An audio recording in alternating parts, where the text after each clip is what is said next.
se quiser, tipo, fazer um vídeo pelo celular e depois mandar no grupo, se quiser, sabe? Só porque eu tô Beleza. devendo depois meu café, meu lanche, lavar meu vídeo e vocês ainda É, não fiz nada. tá bem triste hoje.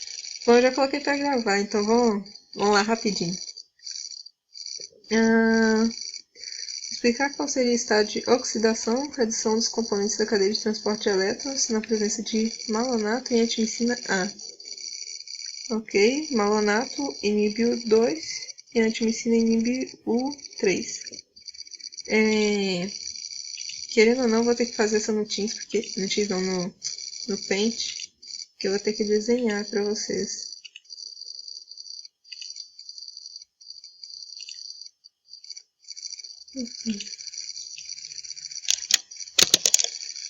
Tá, eu desenhei uma cadeia de transporte elétrico aqui, tá, bolinha, bolinha, bolinha, bolinha. A gente tá dando pra entender que isso aqui é uma cadeia de transporte de elétrons, né? Meu Deus, que trem feio. Tá igualzinho. Parece um colar de batatinha, sei lá.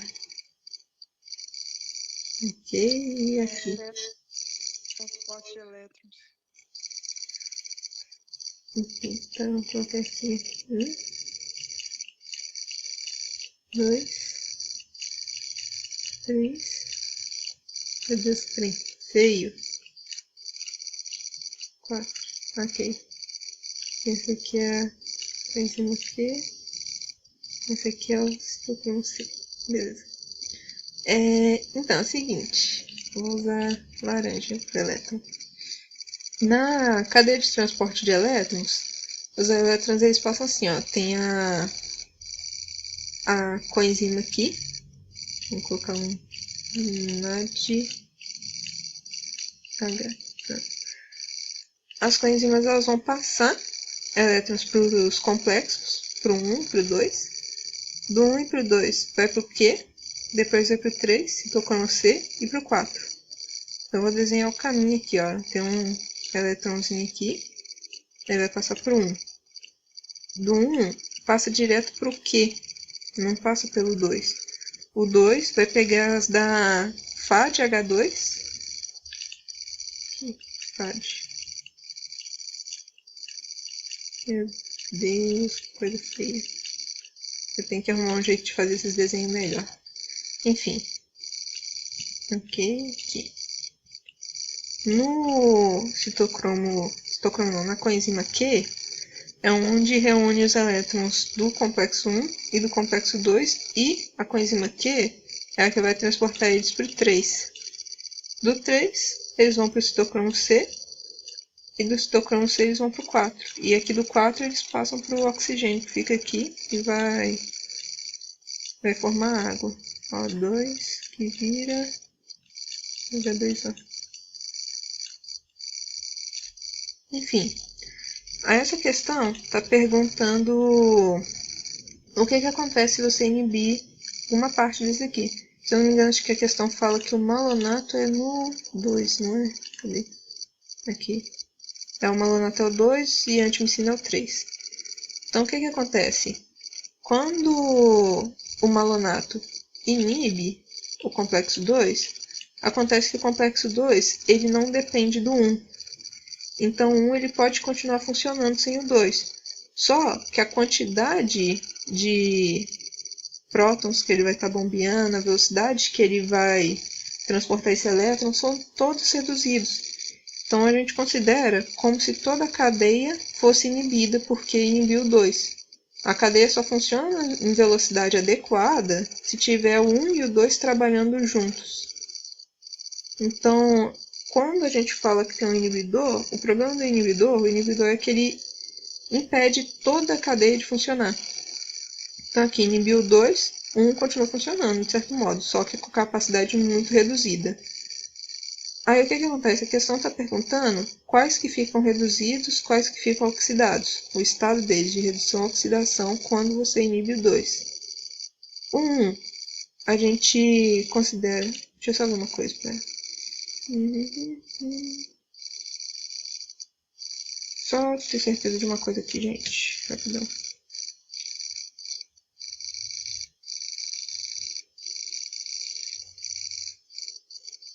O trem. Isso aqui tá travando pra caramba.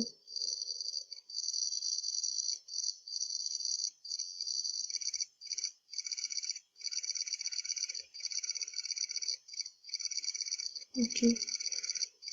Beleza. É o seguinte. Quando ele atua num complexo, o complexo ele vai ficar reduzido. Tipo, ele não vai ter a capacidade de doar elétrons mais. Então, aqui no caso, por exemplo, o malonato ele age sobre o 2, e aí acaba que o 2 ele vai ficar reduzido. Os complexos que estão depois dele, eles vão ficar oxidados. Eu só não tenho certeza se um fica oxidado ou se fica reduzido também. Isso aqui eu vou ter que conferir aqui. Deixa eu ver aqui rapidão, gente.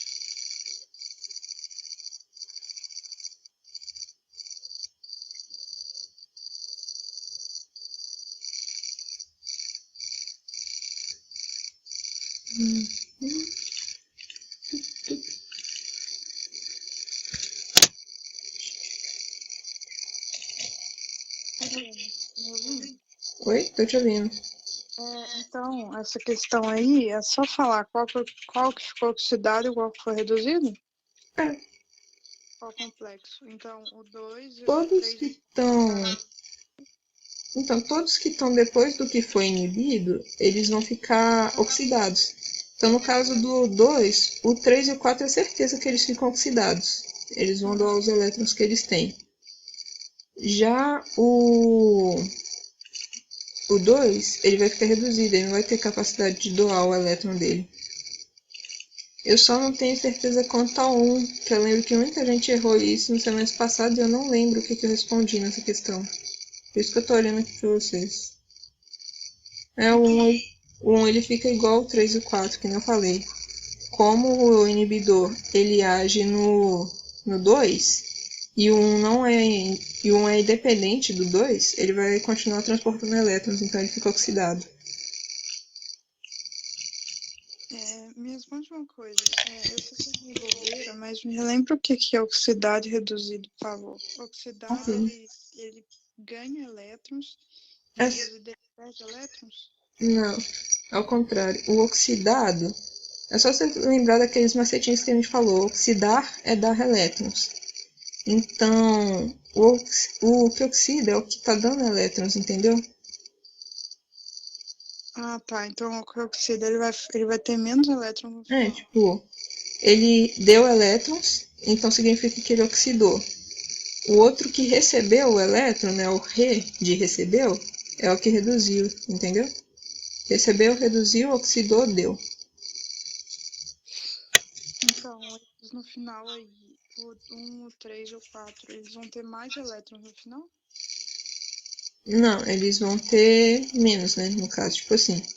Na verdade, não faz muita diferença porque eles estão entrando o tempo todo, mas olha só. O 1, ele vai receber os elétrons aqui da NADH. Ele recebeu o elétron, e aí, tipo, como o inibidor está agindo no complexo 2, e não nele, né, o complexo 2 não afeta o 1, o 1 ainda vai estar dando elétrons para a cadeia. Então, no caso, como o 1 ele vai ter capacidade de doar elétrons para a coenzima Q ainda assim, ele vai ficar oxidado, porque ele está doando os elétrons. O 3 e o 4, eles vão estar recebendo esses elétrons e vão ter capacidade de doar também. Então, tipo assim, se o complexo tem capacidade de doar, você considera que ele está oxidado, entendeu? Ele está dando elétrons e ele está oxidando. No caso do 2, ele recebe o elétron, mas ele não tem capacidade de doar os elétrons porque ele está com inibidor, então ele vai ficar reduzido. Entendeu? Ele reduz, ele recebe o elétron, mas ele não doa. Entendeu? Esse aqui é mais difícil, porque você tem que lembrar que o 2 não afeta o 1 e o 1 não afeta o 2. Então, no caso aqui, eu disse que a gente está fazendo questão sobre o malonato, que é o inibidor do complexo 2. Ele deixa o 2 reduzido, só que o 1, 3 e o 4 ficam oxidados. Se fosse algum inibidor que age no 1, o 2 ia continuar funcionando também. Então ele ia ficar oxidado, o 3 e o 4 também iam, só que ele ia ficar reduzido, porque ele recebe o elétron e não tem capacidade de doar. O inibidor ele não impede o complexo de receber elétrons, só que ele impede de doar. E se ele não conseguir doar o elétron que está com ele, ele vai ficar reduzido para sempre. Deu para entender? Entendi. Então, no caso aí, o complexo 1, 2, 1, 3, 4, ele vai ficar oxidado porque ele vai doar elétrons para o complexo 2? Não. É uma sequência. Os elétrons eles sempre seguem assim. Entrou no 1, foi para Q, foi para o 3, para o C e para o 4. Depois, no 2, foi do 2 para Q, da Q foi para o 3, para o C e para o 4, entendeu? Eles sempre seguem esse ritmo, eles nunca voltam. Então, quando você inibe um complexo da cadeia, toda a cadeia depois dele vai ficar prejudicada, entendeu? Aqui no caso, vamos para o exemplo da antimicina, então. Digamos que... O complexo 2 ele vai ficar reduzido. Você falou que redução é a capacidade dele de ganhar elétrons. Uhum.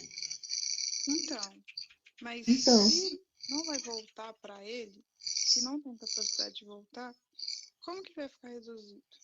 é porque, olha só, o 2, na verdade, ele está recebendo elétrons da coenzima. Ele não está recebendo de nenhum outro complexo. Então, a coenzima, ela tem total capacidade de chegar aqui e doar o elétronzinho dela para o complexo 2. O inibidor, ele continua deixando que os complexos recebam os elétrons. Só que ele não deixa eles doarem os elétrons. Então, o complexo 2 vai receber esse elétron da coenzima FADH2 e vai ficar com ele o elétron. O elétron não vai sair daqui, já era, tá preso. Entendeu? Não, entendi agora. E agora, por ele não ter como doar esse elétron para o complexo 3 depois e o 4, a cadeia para de funcionar, entendeu? O 3 e o 4 não vão fazer mais nada. E se eles não fizerem mais nada, não tem como esse oxigênio aqui receber os elétrons, não tem como bombear prótons para cá para o espaço entre as membranas, não tem como produzir ATP, não tem como fazer nada. Então, se um inibidor age em um complexo da cadeia, ele vai estar afetando toda a cadeia, entendeu? Se atingir um complexo, vai atingir toda a cadeia. Então, aqui é que nem eu falei. No caso do 1 e 2, eles são um caso em especial porque tipo, o 1 não doa para o 2 e o 2 não doa para o 1. Na verdade, o que acontece é eles doarem para a coenzima Q, seguindo esse trajeto que eu mostrei aqui com as setinhas laranjas, e a coenzima Q que doa para o 3 e para o 4. Ou seja, eles são independentes um do outro. Se você impede o 2 de funcionar, o 1 ainda continua funcionando. Ele ainda tem como passar os elétrons dele para a coenzima Q. Só que essa cadeia não funciona muito bem se tiver só um desses dois funcionando. Ela fica muito fraquinha, muito devagar. Então acaba que você considera que ela foi inibida. Ela não funciona mais, entendeu? Funciona numa velocidade tão pequena que é insignificante. Então, vamos fazer uma tentativa aqui. Vocês entenderam isso aqui? Do 1 e do 2? Entendi.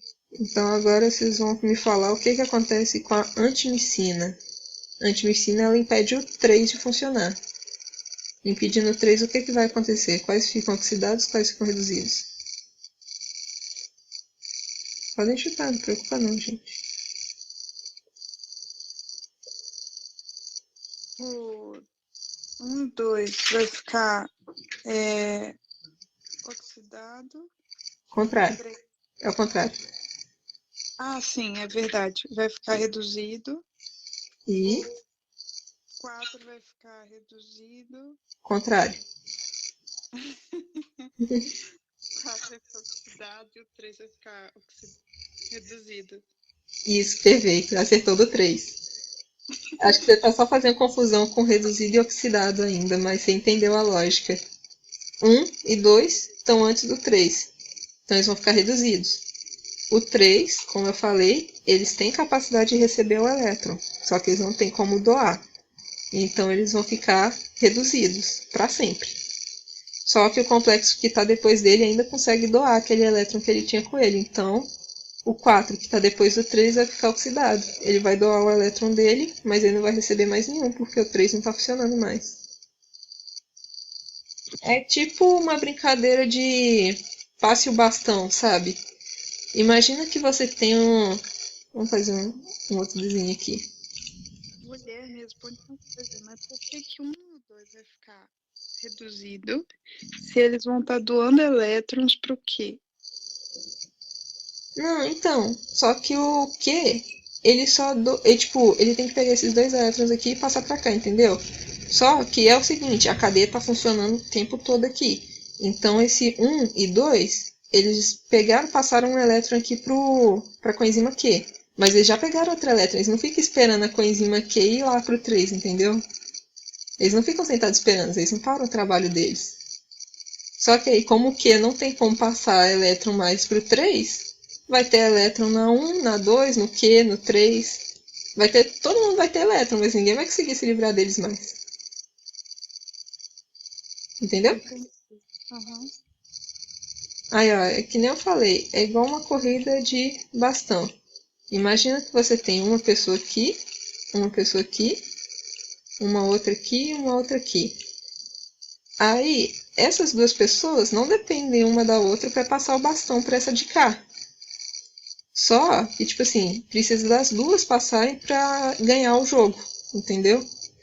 Então acontece que, tipo assim, quando uma delas fica sem passar o bastão para terceira pessoa, eles não vão conseguir ganhar o jogo de todo jeito, eles não vão chegar no final com todos os bastões que eles deveriam ter. O mesmo acontece se você impedir aqui também, ó. Você impediu essa pessoa aqui de correr, ela não tem como passar o bastão para a quarta, então eles não vão conseguir ganhar o jogo, entendeu? É basicamente isso. Esse aqui vai ter bastão, esse aqui também vai ter um bastão, esse aqui ele também vai receber bastões, só que ele não vai poder passar para o quarto, porque ele foi impedido, entendeu? Então acaba que você não tem como chegar no final disso aqui. No caso, o prêmio aqui dele seriam produzir água e ATP. Não tem como isso acontecer porque a cadeia parou. Conseguiu entender? Então aí no caso os 3 vão ficar reduzidos e só o quarto que vai ficar oxidado, né? Perfeito. É isso mesmo. Então tá aí, ó. Vocês já sabem a resposta da 1. Já conseguem fazer ela. Ok, vamos ver. A 2. Como é feita a adequação da produção de ATP ao gasto energético do organismo? Essa aqui eu vou mostrar para vocês o que eu estava fazendo no resumo que eu não terminei ainda. Que isso aqui vai ajudar vocês a entender melhor. Estão vendo o resumo que eu estava fazendo? Isso aqui tá cheio de texto, tá, gente? Mas eu vou tentar colocar menos texto nisso. Tá dando pra ver? Enfim. Basicamente, o controle da produção de ATP é feita pela disponibilidade de ADP. O que acontece? Quando você está em repouso, por exemplo, agora eu estou aqui só dando monitoria, a minha quantidade de ADP e ATP, elas ficam meio que equilibradas, sabe? Tipo, eu não estou tendo uma grande produção energética e também não estou tendo um grande consumo. E como a gente tinha falado, a energia do nosso organismo ela fica armazenada na forma de coenzima reduzida.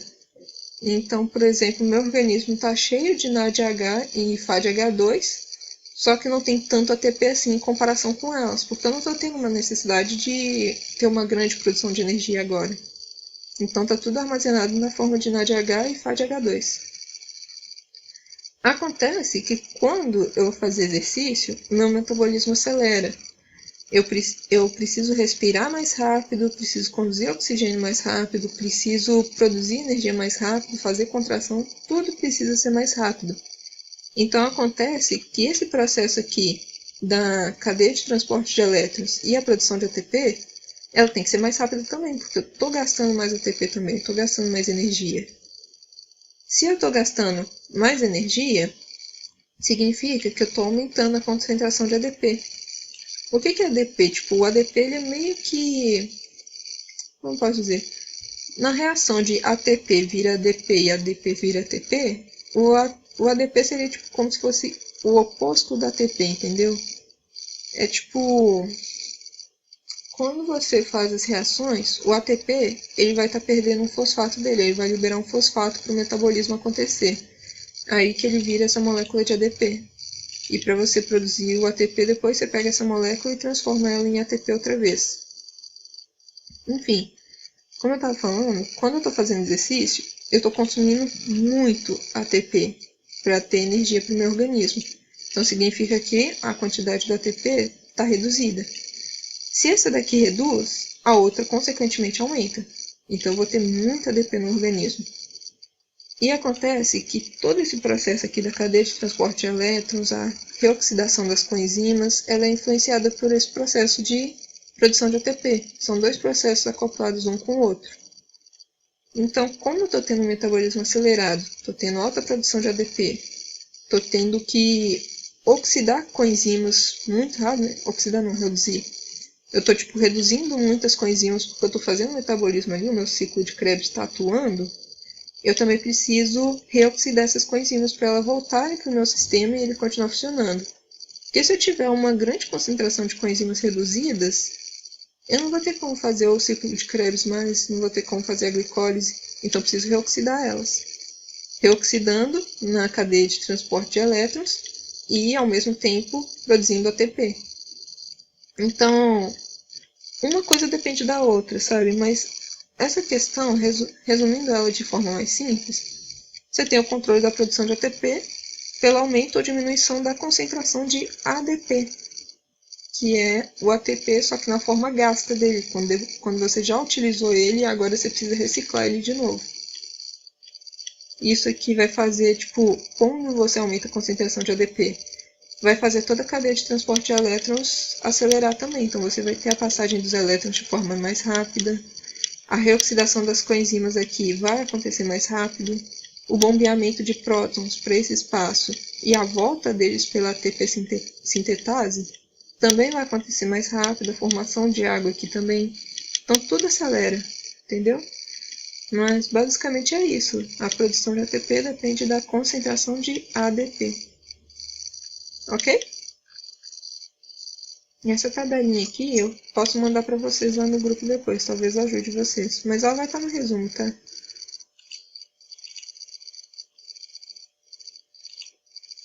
Tá bom. Se puder mandar, eu aceito, porque vai que quando a gente for fazer exercício a gente fica meio perdido, né? Ok, eu vou mandar ela lá para vocês então. Mas então, você acha que com essa explicação já dá para fazer essa questão ou você quer que explique ela melhor? Peraí, você pode ler a pergunta de novo? Sabe o que você pode fazer? Assim, tá, tipo, falar pra gente explicar, pra ver se a gente entendeu certo. Tá, deixa eu ver. Qual é o efeito da equação da produção de ATP ao gasto energético do organismo? Tá, então vamos ver. Quando você está fazendo exercício, que você está aumentando a concentração de ADP, isso vai fazer o que na cadeia de transporte de elétrons?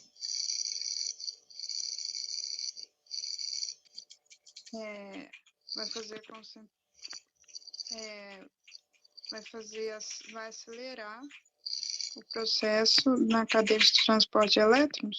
Perfeito, exatamente isso. Se você tem um aumento da produção, né, da concentração de ADP, você vai ter que acelerar a cadeia de transporte de elétrons para que acelere a produção de ATP também, e você tenha energia suficiente para o organismo. E se você reduzir a quantidade de ADP? Então, por exemplo, depois que a gente já praticou o exercício, a gente precisa descansar. Então, você já não está gastando tanto ATP mais. O que vai acontecer?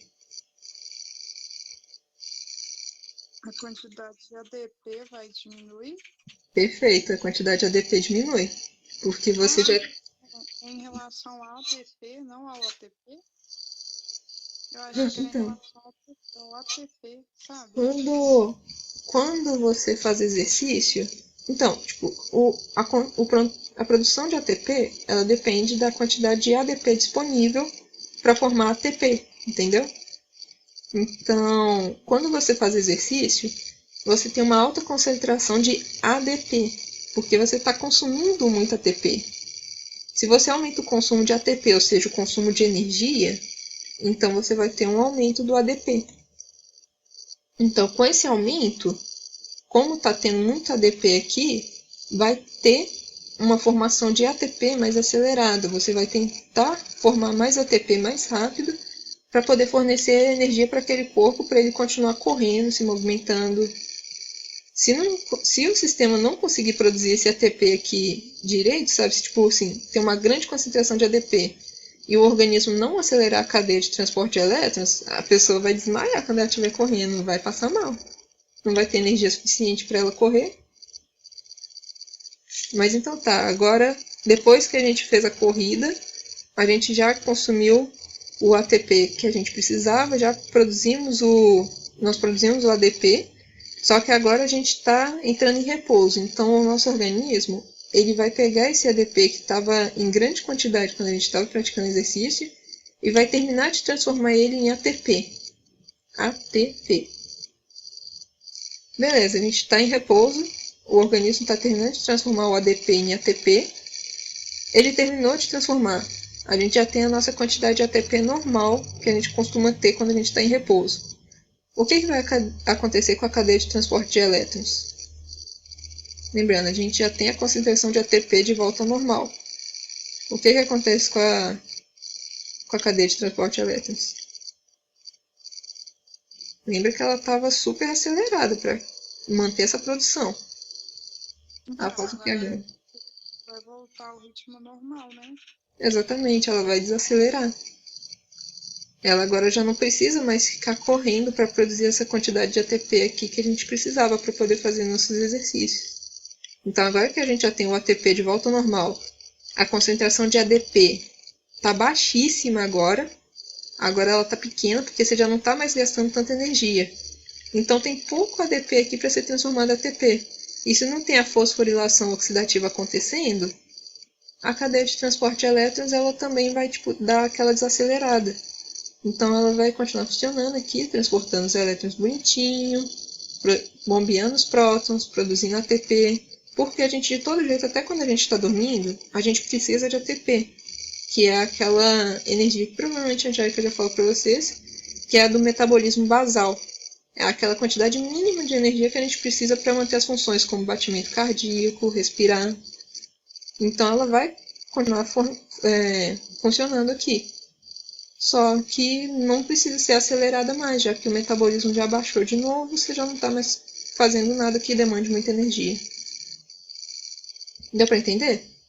É um processo acoplado com o outro. Se um acelera, o outro acelera. Se um freia, o outro freia. E tudo isso depende da concentração de ADP no organismo. Se você está praticando exercício, você tem muito ADP. Se você está em repouso, você tem pouco ADP. Ok? Sim, perfeito. Aqui, uma curiosidade que você falou, eu fiquei pensando. Não sei se vai saber responder isso. A ingestão de café tem alguma coisa a ver com esse sistema? Porque, assim, o café, ele acelera o metabolismo, né? Tipo assim, o nosso corpo, ele fica... Eu, por exemplo, eu não sei se eu tenho algum problema com cafeína e tal, mas quando eu bebo, eu sinto meu corpo mais acelerado, sabe? Olha, E pode ter algo a ver com isso, assim? essa é uma dúvida que, sendo sincera, eu sempre tive também. Inclusive, já perguntei a Angélica sobre isso. Eu acho que eu já conversei com a professora de fisiologia também. E assim, é uma coisa que assim, eu não tenho certeza para te responder, porque, bom, eu ainda tô no nível de monitora, ainda não sou professora, mas pelo que elas já me falaram, na verdade a influência do café está mais com o nosso sistema nervoso do que com o processo nessas células em si. Tipo assim, é como se o café aumentasse a sensibilidade dos nossos receptores nervosos, entendeu? Então isso deixa a gente tipo mais ativo, sabe? As funções nervosas acontecem mais rápido, mas não que necessariamente tenha a ver com o metabolismo. Como você vai ficar assim com a mente um pouco mais acelerada, você vai tender a fazer as coisas mais rápido. Como você tende a fazer as coisas mais rápido, você aumenta o seu metabolismo. Mas não que necessariamente o café tenha a ver com a cadeia de transporte de elétrons ou com a formação de ATP, entendeu? Não é como se o café fosse te fornecer energia, ele não vai te dar energia, ele só vai te dar um estímulo. Entendeu? Entendi. Nossa. Obrigada. De nada. Ok, vamos para a próxima. A próxima é: explique como funcionam os desacopladores. Essa é bacana, essa aqui eu gosto dela. Lembra que eu falei que os dois processos estão acoplados um com o outro? Se um acelera, o outro acelera. Se o outro freia, o outro freia também. Se ele para, um deles para, o outro também para. Vocês entenderam essa parte, né? Um junto com o outro o tempo todo, de mãozinhas dadas. Os desacopladores, o que eles vão fazer? Eles vão desacoplar esses dois sistemas. Então, no caso, aqui a cadeia de transporte de elétrons, o que ela faz? Os elétrons são transportados por ela e conforme os complexos recebem esses elétrons, eles bombeiam prótons lá para fora também, para o espaço entre as membranas. Então tá aqui, ó, recebeu o elétron que é uma carga negativa, o próton, que é a carga positiva, vai ser mandado lá para fora. Vai atravessar esses complexos e vai acumular aqui no meio. Depois que ele acumula, né, tipo, quando ele já está acumulado, tem o meio ácido aqui, uma alta concentração de H+, eles vão querer voltar. E como a Angélica já deve ter falado, essa membrana interna da mitocôndria, ela é impermeável aos H+, aos prótons. Eles não conseguem atravessar a membrana. Então, o único caminho que eles têm é a ATP sintetase, ou ATP sintase ou ATPase, chama como quiser. Eles vão passar por aqui, e aqui, com a passagem deles, você tem energia para a produção de ATP. Só que o que acontece? Os desacopladores, eles vão ligar com os H+, desse espaço entre as membranas, e diferente dos H+ sozinhos, os desacopladores eles conseguem atravessar a membrana. A membrana ela não é impermeável a eles conseguem atravessar de boa. Então eles ligam com o H+, atravessam a membrana e soltam o H+ aqui na matriz mitocondrial. Quando eles fazem isso, eles impedem que tenha um acúmulo de H+ aqui no meio entre as duas membranas. Como não tem muito H+, não tem a formação do gradiente de prótons. No meio não vai ficar ácido, não vai ter uma alta concentração. E por não ter muitos H+ aqui no meio, você vai ter a redução da produção do ATP. Ou seja, você não vai estar conseguindo produzir ATP mais, você não tem mais o gradiente de prótons que fica aqui. E aí o que acontece?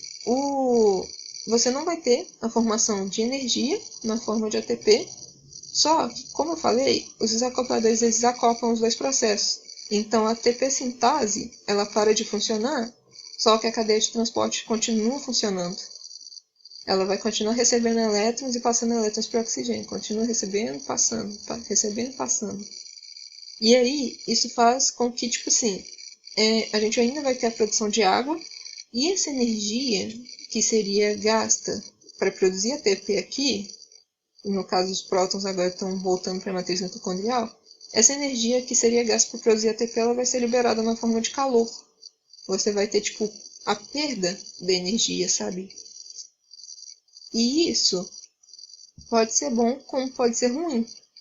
No caso, já estou passando aqui para a quarta questão. A quarta questão ela pergunta se a ação dos desacopladores ela é benéfica ou danosa para o organismo. Ela pode ser os dois. Por quê?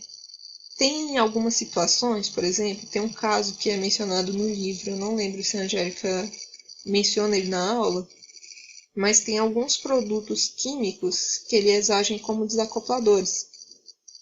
E aí, quando eles se ligam com esse H+, transportam ele para a matriz e fazem o calor da cadeia de transporte de elétrons, ou fazem a energia da cadeia de transporte de elétrons ser liberada como calor, as pessoas que estão contaminadas, por assim dizer, com esses componentes químicos, elas podem, tipo assim, ter, primeiro, hipotermia não, hipertermia.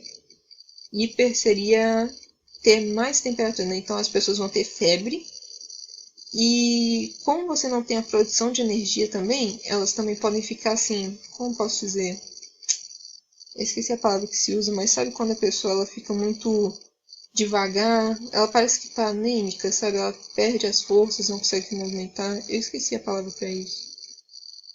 Mas enfim, a pessoa não vai ter energia para fazer as funções dela adequadamente.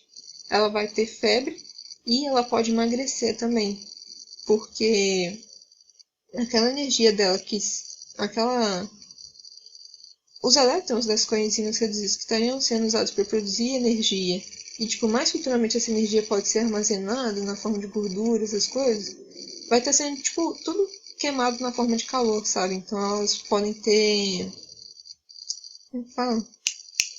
Elas podem ter anorexia também. Elas não vão conseguir manter a gordura corporal. Só que aí, é como eu falei, eles podem ser benéficos também. Então, uma situação em que eles são benéficos é no tecido adiposo.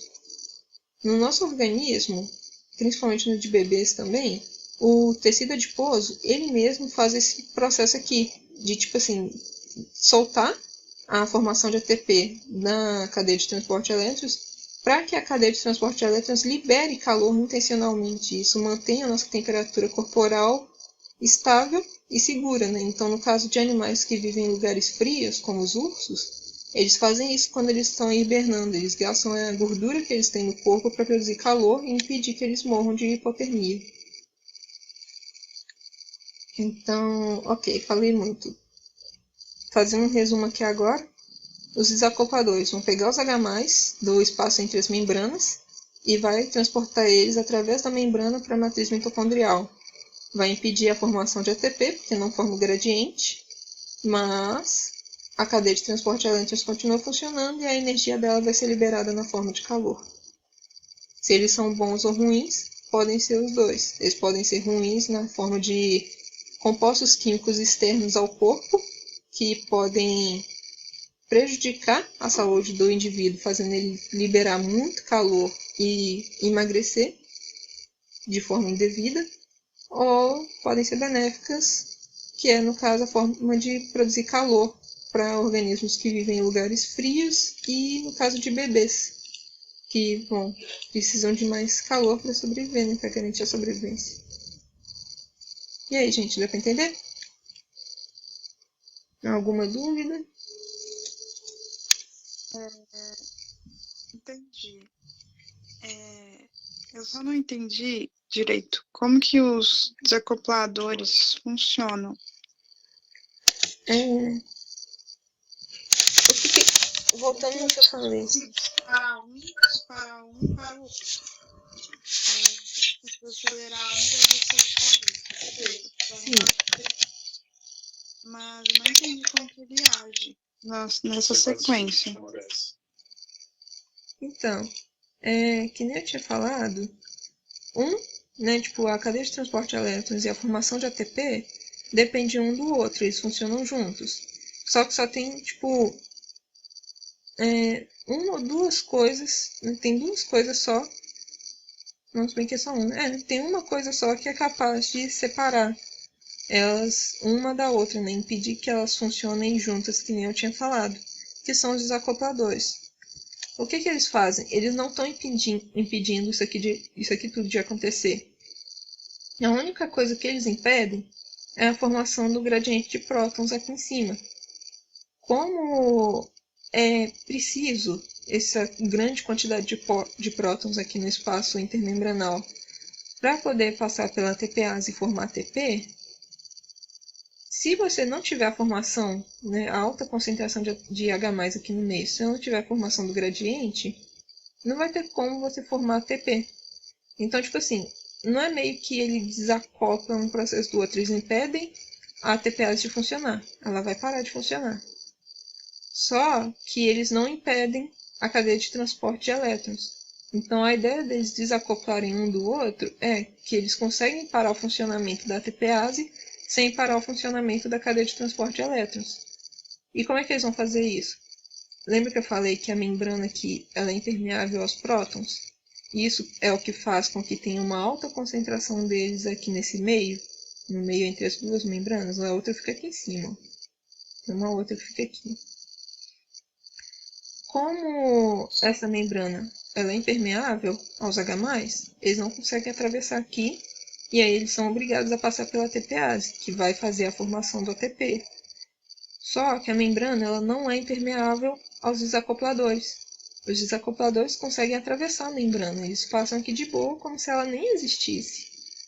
Então, eles ligam com o H+, eles têm a propriedade de ligar com esse H+, que está aqui entre as duas membranas, e eles atravessam a membrana. E junto deles vai o H+, que está ali de mãozinha dada com ele. Quando chega aqui na matriz mitocondrial, ele solta esse H+, esse H+ é liberado aqui no meio.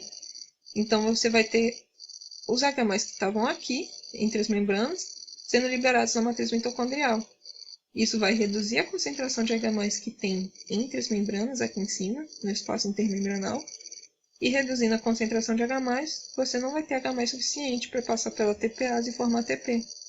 Então, a ATPase ela para de funcionar, já que não tem H+ suficiente para ela, só que a cadeia de transporte de elétrons aqui ela não para. O oxigênio, que é o que está recebendo os elétrons aqui, ó, ele não depende da ATPase. Então, você vai ter as coenzimas aqui que vão mandar elétrons para os complexos. Você vai ter bombeamento de alguns prótons, sim, mas tipo, eles não vão formar o gradiente, porque os prótons, assim que eles são bombeados pelo complexo, o desacoplador pega ele e leva de volta para cá para a matriz. Então, tá correndo elétrons, tá bombeando prótons, o oxigênio está recebendo esses elétrons que foram atravessados aqui, só que não tem a formação de ATP, porque o gradiente aqui é muito pequeno. É muito pouco H+ que tem aqui em cima. E aí acaba que essa energia da passagem dos elétrons para o oxigênio, ela vai acabar sendo liberada na forma de calor. Deu para entender? Aí, em vez de você ter a formação de ATP aqui, você vai ter a liberação de calor. E aí? Ficou mais fácil agora? Os desacopladores, eles vão... mas isso serve para quando a ATP sintase não está funcionando? Tipo, a ATP sintase parou. Aí, os desacopladores, eles vão servir para impedir que o meio, tipo, o espaço esse espaço de cima, ele fique muito ácido. Ele vai pegar os H+, e vai permitir que os H+ volte para a matriz e esse H+ seja transformado em calor. É isso? É quase isso. Só errou uma coisa aí na sequência, que é os desacopladores eles não agem porque a ATPase parou. A ATPase que para porque os desacopladores agiram. Entendeu? Tá. Mas de resto tá certo sim. Eles impedem que o meio intermembranal, né, entre as membranas, fique ácido. Essa passagem dos H+ entre a membrana e o transporte de elétrons na cadeia de transporte vai estar produzindo calor ao invés de ATP. E é isso, ele vai estar pegando os H+, vai impedir de formar o gradiente. Se não forma gradiente, a ATPase não funciona. E se ela não funciona, o calor da cadeia de a energia da cadeia de transporte de elétrons precisa ser liberada de algum jeito. Se não tem a formação de ATP, ela vai ser liberada como calor, entendeu? Se não é um, é outro.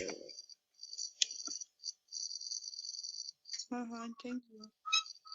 Mas você falou certinho, só o que eu falei, você só errou a sequência das coisas.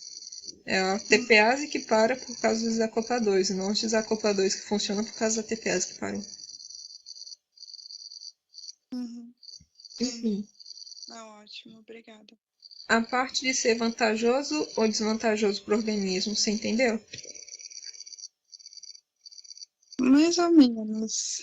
Mas você falou muito, então qualquer coisa depois você está gravando, né? Depois eu reassisto, tá de boa. Faz o seguinte, então. Vou resumir ela aqui rapidão agora, então. Se eles podem ser vantajosos ou desvantajosos, eles podem ser os dois. Tem alguns compostos químicos que agem como desacopladores e no organismo eles podem ser muito maléficos, porque eles vão impedir o organismo, né? Vamos imaginar um ser humano no caso.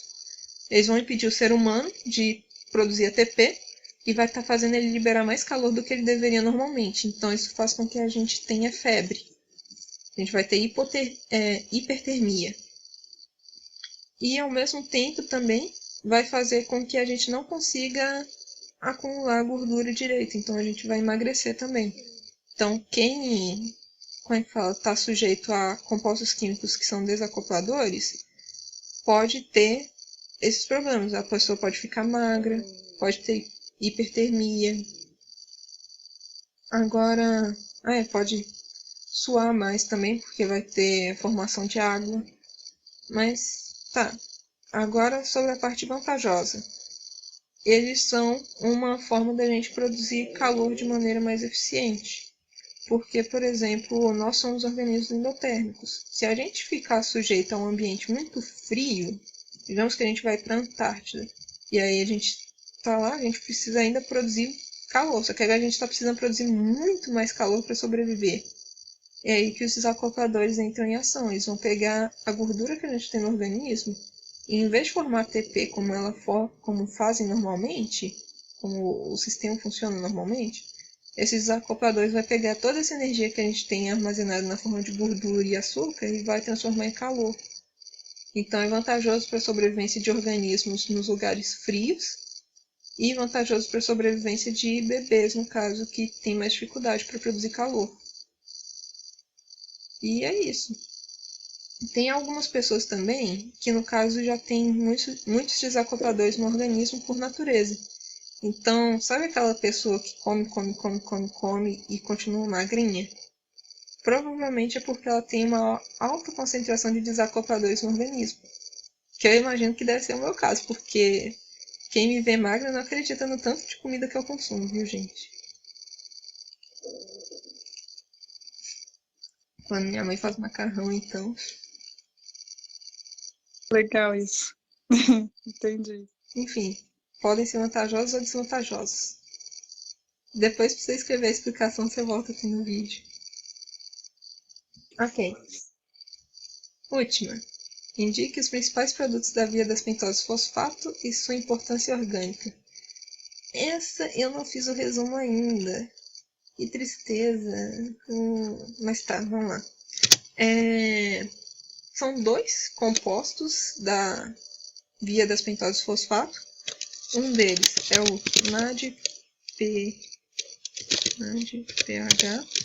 e o outro é a ribose 5-fosfato.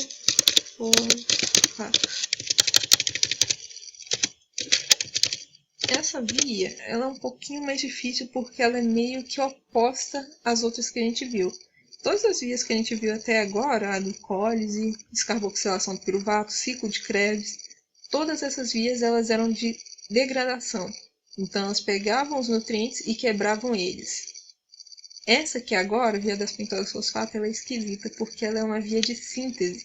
Ela não vai estar quebrando nada, ela vai estar sintetizando. Então meio que as coisas acontecem de forma oposta nela, sabe? Então, por exemplo, calma, gente, eu vou correr no slide da Angélica porque essa parte eu não botei no resumo ainda, então não lembro dela direito. Cadê? Ué. Aqui. Essa parte aqui é tão confusa que até eu confundo ela. Essa daqui? É, essa daqui. Aqui. Cadê? Ok, ok. Tá. Ok. Então, como eu estava falando, essa via aqui, ela acontece ao contrário. Enquanto nas outras vias a gente tinha ali a coenzima NAD+, e a FAD+, vou escrever daqui, FAD+, e NAD, Meu Deus, eu tenho um problema com caps lock. Ok. A gente tinha essas coenzimas aqui até agora no ciclo de Krebs e na glicólise. Na descarboxilação do piruvato também, né, meninos? O que elas faziam com o substrato? Elas pegavam e oxidavam esse substrato. Elas reduziam e oxidavam o substrato. Então, elas pegavam H+.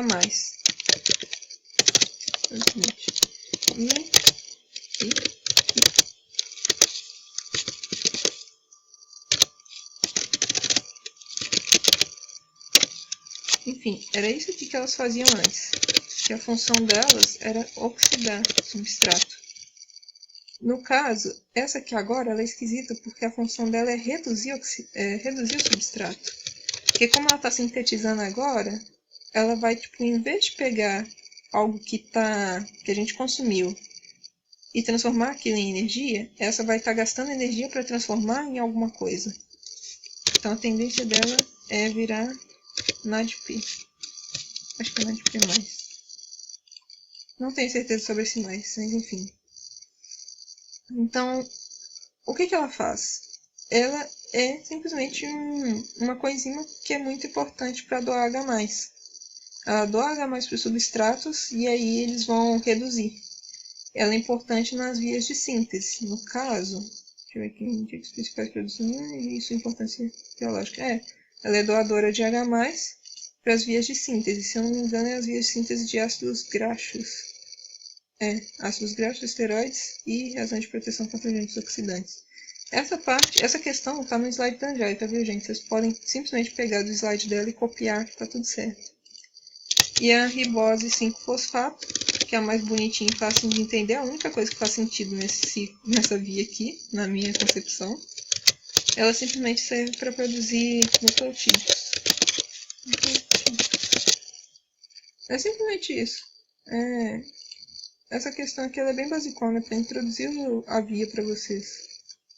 Só que aqui não eu falei, essa via ela é esquisita, gente. Vocês vão ter que estudar ela bastante para entender, porque viu, é um trem muito feio. Mas é isso. Acho que não tem mais nada, não. É nucleotídeos e coisinhas, eu esqueci de colocar isso aqui. E aí, deu para entender?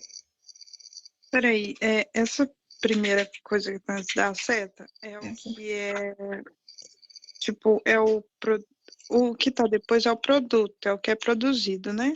Uhum. E... Não, esse aqui, ó. A via das pentoses fosfato, ela produz esse daqui, NADPH, e a ribose 5-fosfato. Só que aí, qual que é a importância deles? O NADPH, ele é uma coenzima que é super importante para doar H+ para as vias de síntese.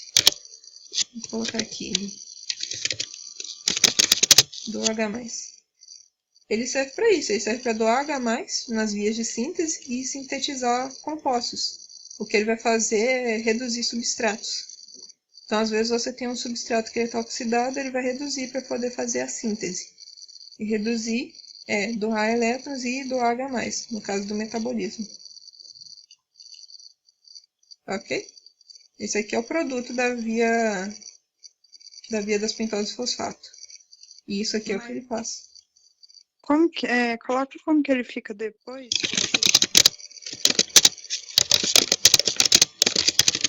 Ele fica NAD. Ele vira NAD. Não, ele vira NADP. Acho que é NADP+. Ah, tá. Ele perde o hidrogênio, porque ele vai doar hidrogênio para Deixa eu só ver uma coisa. Eu só preciso conferir se é NADP+, que ele vira mesmo. Mas eu acho que é. É NADP+, que ele vira. Ele é a mesma coisa desses outros dois aqui, ó. Tipo, enquanto o FADH2 vira FAD+, o NADH vira NAD+, o NADPH vira NADP+. A única diferença é a função deles. A função principal do FAD mais e do NAD mais é reduzir, ou seja, oxidar substrato. A função deles é oxidar substrato. Você pode ver isso aqui como um conjunto, sabe? NAD mais e NADH, porque é basicamente a mesma coisa, só que essa aqui tem um H+. Então, a função dessa coenzima aqui e dessa coenzima aqui é oxidar substrato. A função dessas duas esquisitas aqui, NADPH e NADP+, que é a mesma coisa também, a função delas é reduzir substrato. Do H+ para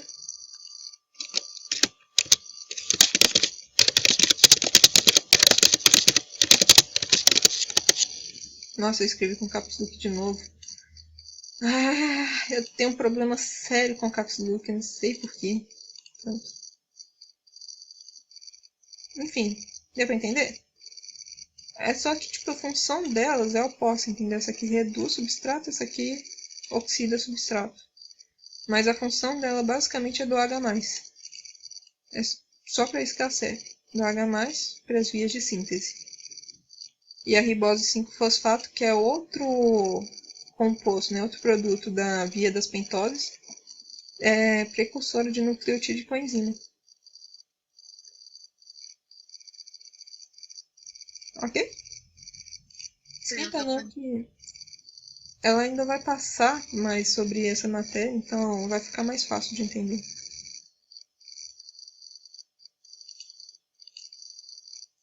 Bia, você tá aí? Eu. Aqui, eu tinha te perguntado no início da monitoria, a questão da 1 que você passou sobre a glicose, aquilo lá é o ciclo do glioxilato? Eu lembro que você falou. Vamos fazer o seguinte, eu vou explicar o ciclo do glioxilato agora para já tirar essa confusão de uma vez da sua cabeça.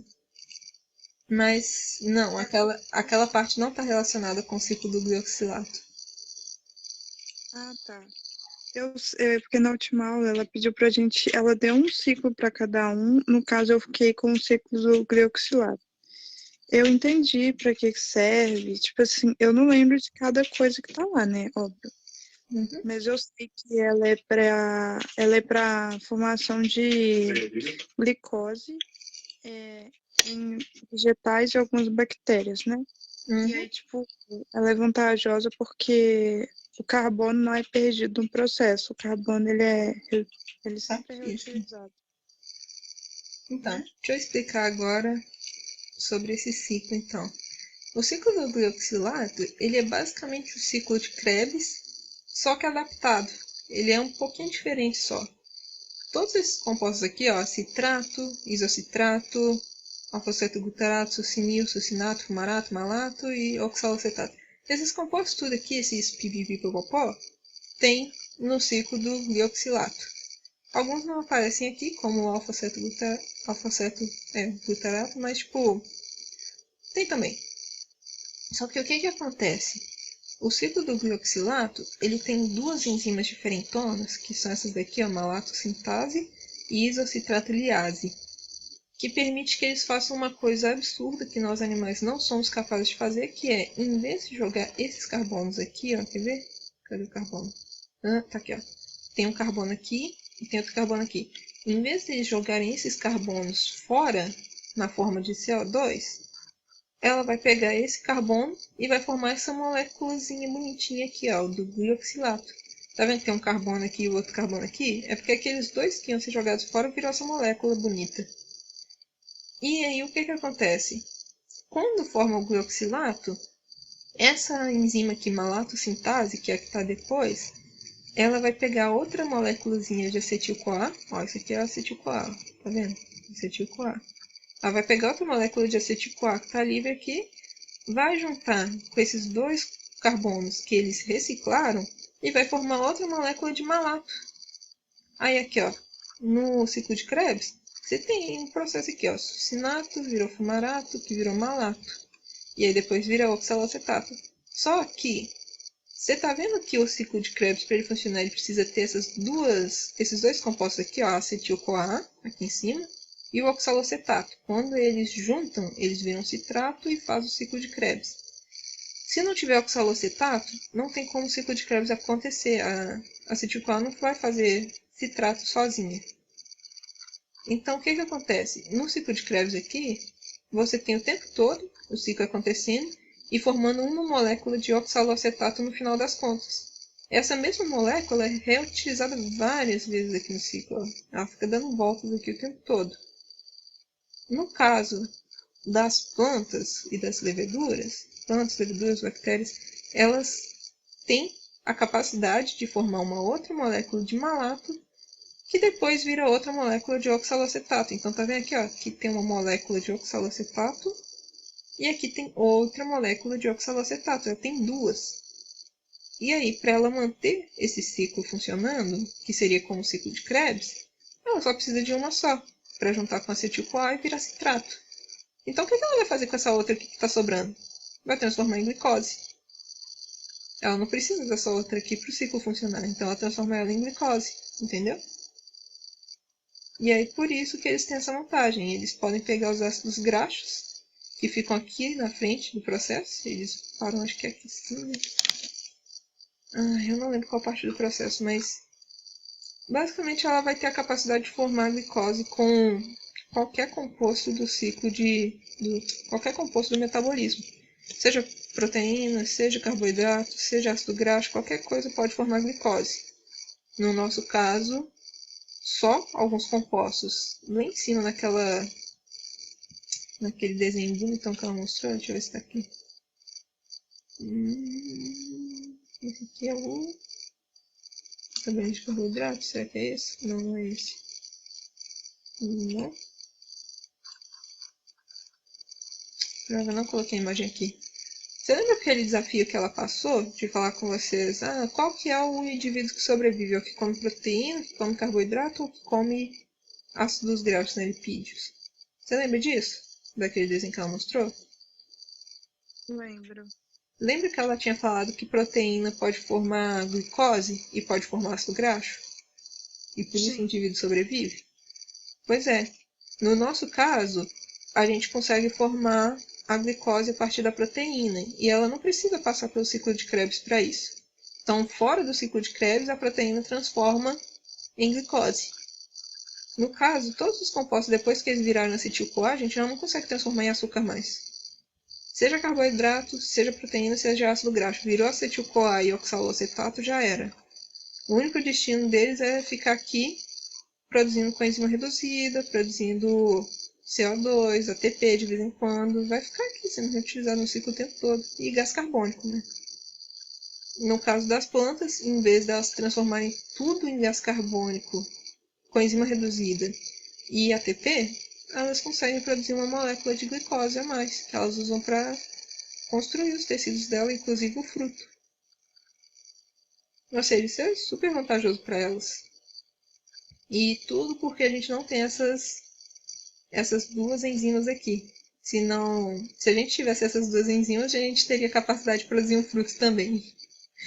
Só ia faltar a capacidade de fazer fotossíntese. E aí, deu para entender? Sim, é verdade. Isso aí que você falou. É legal. É basicamente isso. Legal. Pode falar. Ah? Você estava falando, eu te interrompi.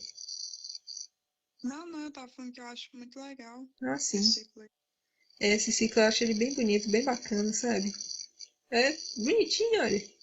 Enfim, são as duas enzimas que tem aqui que fazem esses dois carbonos serem reutilizados. Forma duas moléculas de oxalocetato no final, uma delas fica no ciclo e a outra vira glicose. E no caso a gente não pode fazer isso porque o oxalocetato tem que ficar no ciclo aqui o tempo todo. Se a gente transformar ele em açúcar, a gente não faz ciclo de Krebs mais. Aham. Enfim, é isso. Tem alguma coisa a mais que você queira perguntar? Não. Boa. Ok, então deu uma hora também. Vamos encerrar aqui agora, deixar vocês ir fazer atividade. E eu vou estudar para minha prova, que eu ainda não sei se o povo adiou. Tomara que eles tenham adiado. Tomara. Tchauzinho pra vocês, gente. Boa noite. Vou Vou parar a gravação. Até mais. Até mais. Boa noite, Marcos.